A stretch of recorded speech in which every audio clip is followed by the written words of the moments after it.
Top quality और consistent performance के लिए सिर्फ सिल्वर पंप। टॉप क्वालिटी और कंसिस्टेंट परफॉर्मेंस के लिए सिर्फ सिल्वर पंप, नाम याद रखना।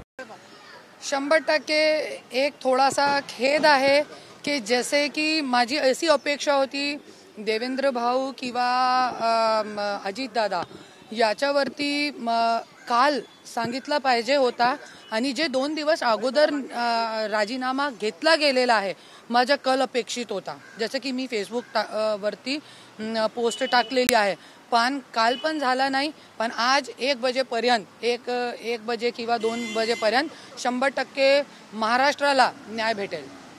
नक्कीच तुमच्याकडे एक पत्र सुद्धा आहे आणि आता माझा ये झालेला आहे, मी मीडियावरती टाकते, फेसबुकवरती टाकते, तुम्ही सगळे घ्या तिकडून। आणि हे लोकांची जे क्रूर वृत्ती आहे मंत्रीपदाचा कसा गैरवापर करून गेले 3 वर्ष मला त्रास देत आहे, हे सगळी गोष्ट आणि पर्लीमध्ये पण आपण बघितलेला आहे की एक ॲडव्होकेट सोबत मारहाण केली आणि त्यानंतर मृत लोकांचे मतदान करून जसं की हे सब जीत विजय झालेली आहे धनंजय मुंडेची।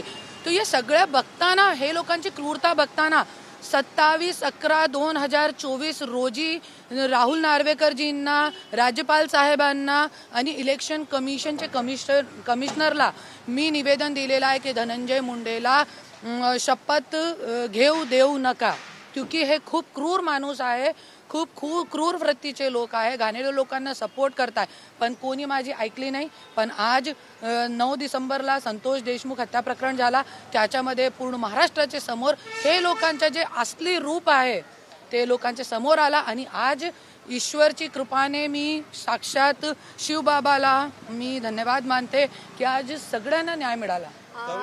काल जे फोटो समोर आले संतोष देशमुख यांच्या ते तुम्ही पाहिलेत का आणि काय तुमची भावना आहे की इतक्या क्रूरतेने आणि निर्दयतेने त्या व्यक्तीची हत्या करण्यात आली? आरोपपत्राची काही माहिती समोर आली आज जसे की मी एक ते बघितला आहे फोटो की जैसे संतोष देशमुख भाऊचे मृत झाल्यानंतर एक व्यक्ती त्यांचे तोंडावर लघवी करत आहे। काय मानसिक स्थिती आहे लोकांची, काय मानसिक स्थिती आणि हसत खेळत त्यांची जे मृतदेह आहे ते मृतदेह वरती इतके फोटो व्हिडिओ काढताय आणि जे वाल्मिक कराड आहे ते व्हिडिओ लाईव्ह बघताय। अरे कुठे चाललाय आपलं महाराष्ट्र? आणि हे जे लघवी केलेली आहे ना ते संतोष भाऊचे तोंडावर नाही, आपले शासन प्रशासन वर लघवी केलेली आहे।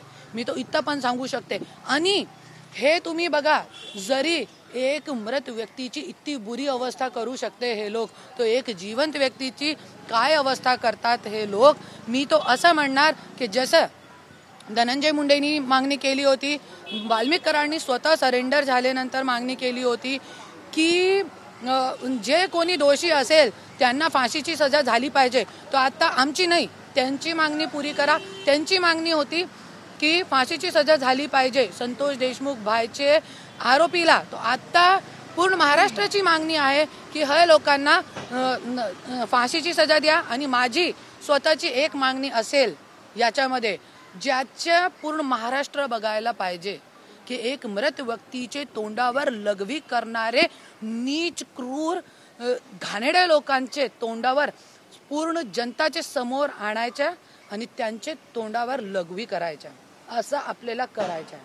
ताई, जर 1 वाजता राजीनामा नाही दिला तर तुमचा पुढचा पाऊल काय असणार आहे? कारण तुम्ही 3 तारखेला पण सांगितलं होतं की ते राजीनामा देणार। नाही 100% आज तुम्हाला मिळेल। मी काल पण 2 दिवसाचा टाइम दिलेला आहे मीडियावरती, बहुतेक आज 100%। आणि मी तो स्वतः धनंजय मुंडेला निवेदन करणार आहे कॉल करून की जरी कोणी मागितलं नसेल तरी तुम्ही स्वतः द्या। अरे काहीतरी लाज, काहीतरी हया आहे की नाही? अजितदादांनी पण एक लहान गोष्टीवरती विलासराव देशमुख साहेबांनी पण दिलेला आहे, तरी पण जनतांनी 10-10 वर्ष 15-15 वर्ष असे लोकांना जिंकून दिलेला आहे। असा एक भावनिक महाराष्ट्र आहे, लोकांची भावना की कदर असते इकडे।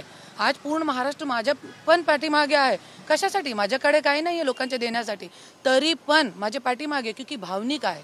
त्याच्यासाठी मी त्यांना पण एक व्हॉट्सअप मेसेज किंवा कॉल करणार आहे 100%.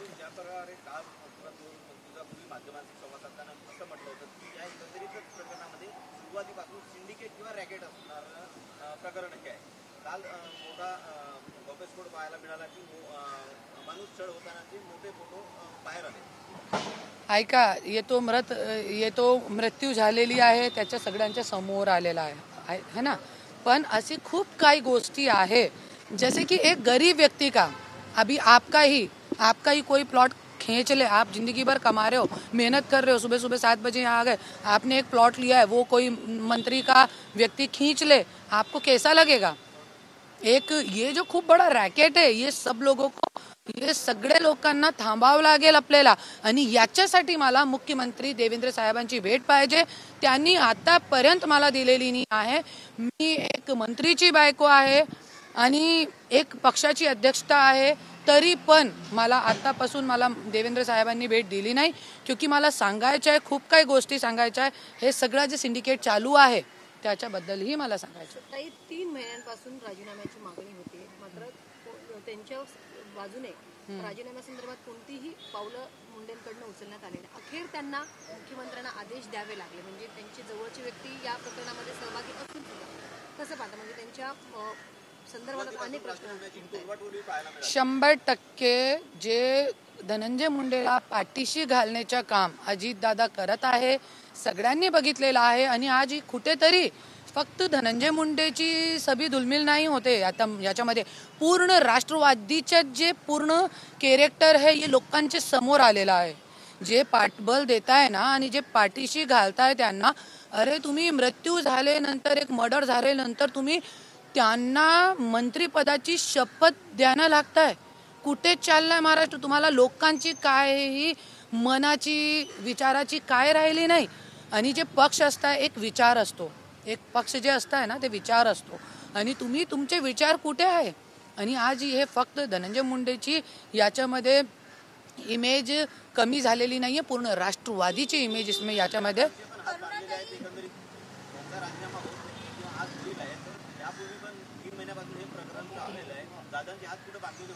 100% बांधलेले होते. धनंजय मुंडेंनी दादाचे हात बांधलेले होते.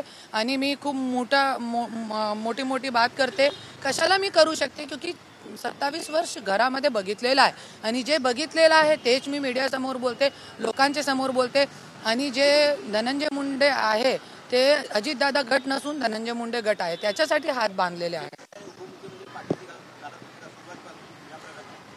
मला असं नाही वाटत देवेंद्रजी त्यांना पाठीशी घालताय, मला असं नाही वाटत.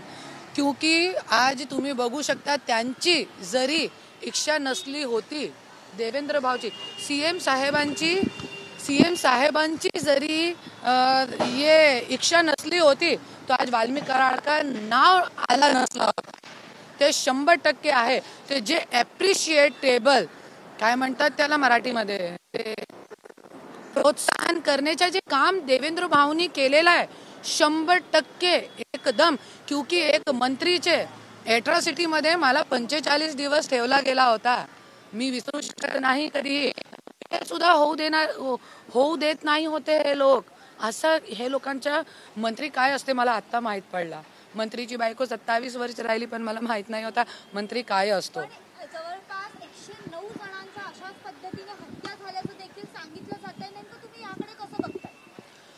100% 109 लोकांची जे तुम्ही सांगताय त्याच्याबद्दल माझ्याकडे काही माहिती नाहीये. पण हा बीडमध्ये मी 3 वर्ष गेले आहे, तर त्याच्यामध्ये माझ्या खूप माहिती मिळाली आहे.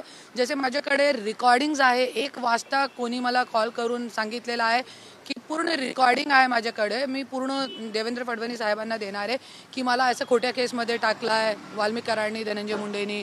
आणि फक्त त्यांची चूक काय होती, ह्यांचे लोकांच्या समोर त्यांची बायको सरपंच झाली होती. त्यांनी पैशाचा लालच दिला, मारहाण केली, एक महिलासोबत मारहाण केली, तरी पण तो महिला लढली नात्रामध्ये आणि ते अपक्ष सरपंच झाली.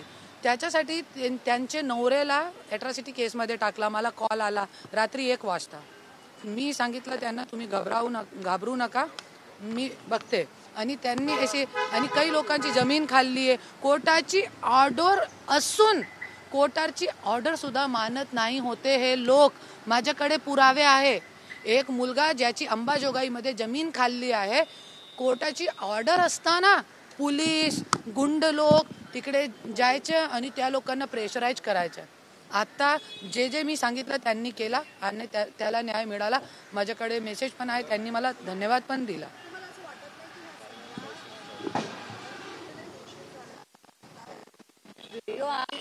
वाट बघावी लागते या सगळ्यासाठी. 100% मी काय सांगितलं तुम्हाला, 27/11/2024 रोजी मी राहुल नार्वेकरजी, राज्यपाल सगळीकडे मी निवेदन दिलेला. असे गुंड प्रवृत्तीचे लोकांना तुम्ही मंत्रिमंडळमध्ये कसं ठेवू शकता याच्यासाठी मी निवेदन दिलेलं आहे. तरी पण आज कोणी ऐकत नाही होता. आणि सगळ्यांना माहिती आहे धनंजय मुंडे जे आहे हे छोटी मोठी हस्ती नाही आहे. त्यांच्या वक्तव्य, त्यांच्या भाषण, त्यांच्या काम खूप मोठ्या प्रमाणामध्ये चालू आहे.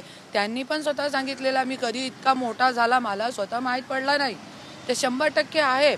पण तुम्ही मोठे व्हा, पण असे क्रूर वृत्तीचे लोकांना तुम्ही सोबत कशाला घेऊ शकतात. तो और ये सिस्टम जे आहे, जैसे सीएम, डिप्टी सीएम, जैसे अजितदादा गटाचे ये आहे, त्यांचे अध्यक्ष अजितदादा आहे, ते कशा त्यांना पाठीशी घालू शकतात. जसे ज्या वेळे अजितदादावरती एलिगेशन लागले त्या वेळे त्यांनी स्वतः इतके मोठे, ते पण खूप मोठे आहे, तरी पण त्यांनी स्वतः राजीनामा दिलेला आहे वेळोवेळी. तो त्यांच्या फर्ज नाही, खूप पतन झालेला आहे. त्या दिवशी पतन झाला होता ज्या दिवशी संतोष देशमुख हत्या झाली होती. दुसरे दिवशी लगेच धनंजय मुंडेला राजीनामा द्यायला पाहिजे होता, पण दिला नाही. तो नैतिकतेचा पतन त्या दिवशीच झाला. आणि नैतिकता जे आहे त्या दिवशी धनंजय मुंडेमध्ये राहिली नाही होती. आणि मी तो बोलते ये शासनामध्ये नैतिकता राहिली नाही होती. ज्या वेळे एक नवरेने स्वतःची बायकोची गाडीमध्ये रिव्हॉल्वर ठेवली होती आणि तिला जेलमध्ये टाकला होता. आणि भारताचा इतिहास आहे पहिल्यांदा कोई नवरेने स्वतःची बायकोला जेलमध्ये टाकण्याच्या घाणेरडा कृत्य केला होता. त्या दिवशी नैतिकता गेली होती, मी तो असं म्हणणार. आणि नैतिकता तो आहेच नाही. जरी नैतिकता होती तर 3 महिने जन आंदोलन, अरे 2 दिवसापूर्वी त्यांचे लोक काय टाकताय. 2 दिवसापूर्वी बाप तो बाप रहेगा, मर्डर झाले नंतर काय टाकताय हे लोकांचे गुंड गँग लोक जो बाहेर आहे. बाप तो बाप रहेगा. तुम्हाला माहिती आहे बीडमध्ये मी होती त्यावेळे ठाण्याचे समोर काय बॅनर लावते, वाल्मिक कराडचा फोटो लावून हे लिहिला होता त्याच्यावरती, बाप तो बाप रहेगा. अरे तुम्ही बाप असेल पण मी पण अम्मा असेल, मी पण अम्मा आहे. हे कुठेतरी थांबायला पाहिजे हे लोकांची गुंडा. आणि 2 दिवस अगोदर मी व्हिडिओ सेव्ह केलेला आहे. सगळ्यांचे पोस्टवरती काय आहे माहिती आहे तुम्हाला, हे लोकांना असं वाटत होता की चार्जशीट झाले तर त्यांना सुटका मिळणार वाल्मिक कराडला. तो त्यांनी काय टाकलेलं, गाडींच्या ताफा आणि आपला बोस विठ्ठल. अरे कशाचा विठ्ठल, अशा विठ्ठल, हा असा कशा तुम्ही विठ्ठल म्हणू शकता. कशी वृत्ती आहे हे लोकांची.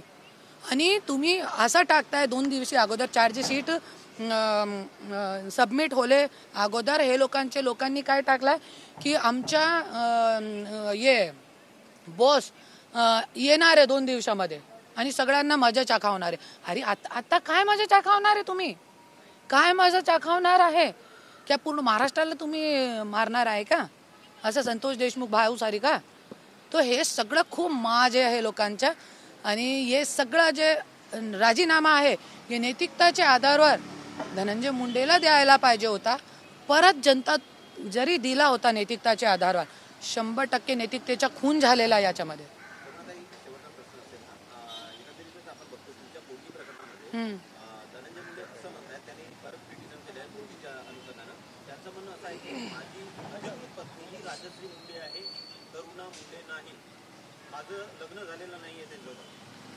ऐका, वो अगोदरपासून पहिल्या दिवसापासून 21 मध्ये ज्यावेळे हे सगळ्यांच्या लोकांच्या समोर आली आहे बात, त्यावेळेपासून तो असंच म्हणताय. पण माझ्याकडे पूर्ण पुरावे आहे, मी मीडियावरती टाकू शकतो. जरी तुम्हाला टाइम असेल तर तुम्ही परत या, मी पूर्ण पुरावे तुम्हाला देते. आणि धनंजय मुंडेंनी एक मानहानीचा दावा केला होता, सगळ्यांना माहिती आहे. ते मानहानीचा दावा हायकोर्टामध्ये केला होता आणि त्याच्यामध्ये 2 कोटीची मागणी माझ्याकडून केली होती. आणि त्याच्यामध्येही एक माझ्यासोबत ते ओबेराय हॉटेलमध्ये तैलारमानी जज समोर आमच्या 5 महिने मीडिएशन चालला. त्याच्यामध्ये त्यांनी मला 50 कोटीची ऑफर दिली. 10 कोटी कोर्टामध्ये सगळ्या ऑन रेकॉर्ड मी देणार आहे आणि 40 कोटी तुला कॅश देणार आहे. पण त्याच्यामध्ये ते कन्सर्न टर्ममध्ये मी साईन केली, क्योंकि माझ्या मुलाबाळांना पण उचलून नेऊन गेले होते. सगळ्यांना माहिती आहे, सगळे कंप्लेंट पण माझी आहे. तो मुलाबाळांना आणण्यासाठी मी साईन केली होती ते कन्सर्न टर्मवरती. माझी किस्मत खूप चांगली आहे. ते कन्सर्न टर्म कोर्टामध्ये आहे. 3 कोटीची डीडी तिकडे जमा आहे. तुम्ही पूर्ण रेकॉर्ड काढू शकता, मीडियावरती देऊ शकतात. हर औरत पैसे की भूखी नहीं होती है और करुणा मुंडे तो बिल्कुल भी नहीं है. 50 कोटीला लात मारणारी एकमेक महिला करुणा मुंडे आहे. आणि त्यानंतर त्याच्यामध्ये तुम्ही डिफॉर्मेशनचा केस करताय बघा. आणि त्या केसमध्ये त्यांनी स्वतः लिहून दिलेला आहे 98 पासून आम्ही सोबत आहे, 98 पासून. आणि राजश्री त्यांच्या जीवनामध्ये कधी आली आहे 2001 मध्ये. तो तुम्ही स्वतः बघू शकता धनंजय मुंडे किती झूट, किती खोटाळा व्यक्ती आहे. पूर्ण महाराष्ट्र बघतोय आणि पूर्ण पेपर पुरावे माझ्याकडे आहे. मी समाधानी नाही आहे. तरी पण मी समाधानी नाही आहे. मला ते राजीनामा बघा, ते राजीनाम्याचे माझ्या काय लेणं घेणं नाही होता. पण हे क्रूर वृत्ती जो आहे, जे क्रूर वृत्तीला हे लोक पाठबळ देते, त्याच्या सोबत माझी दुश्मनी आहे. आणि जे माझी मागणी आहे ते राजीनामा तो होणारच आहे 100%. त्याच्यामध्ये काय गैरबदल नाही आहे. 100% राजीनामा होणार आहे. पण माझी जे मागणी आहे, मेन मागणी, हे लोकांनी जे मागणी केली फाशीची सजा झाली पाहिजे, ते आमची मेन मागणी आहे.